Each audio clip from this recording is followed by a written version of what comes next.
Let's talk about some ways that you can improve your classes, and some of them are being able to look at yourself from the outside in. When you observe your students, do you demonstrate, cue, observe, cue again, and possibly assist?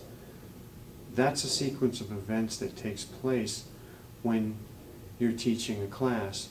Sometimes some people stay right on the mat, and the whole time they're not even watching their students. As a good example of that, you can't see your students when you're in downward dog, you're in fish, you're in plow, shoulder stand, etc.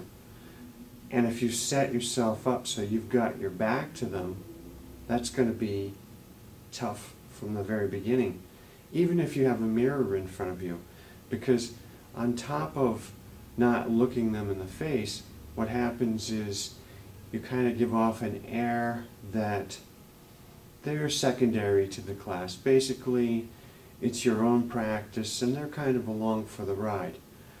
So when we start to think of how we can improve our classes, one of them really starts with observation of students.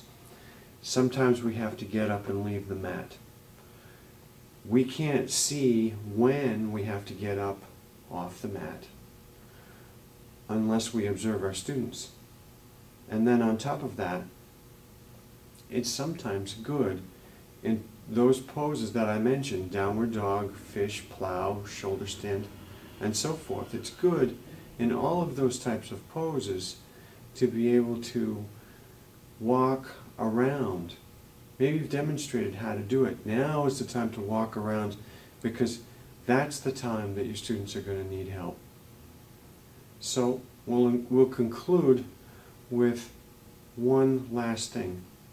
If you teach a class that has sun salutations or vinyasa flows, you already know you have to move around the class.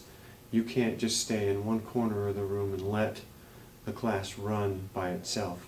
But for those of you who come from Hatha Yoga styles where you hold the postures a while, it's time for all of us to observe our students and get up off the mat, and sometimes we'll make assists.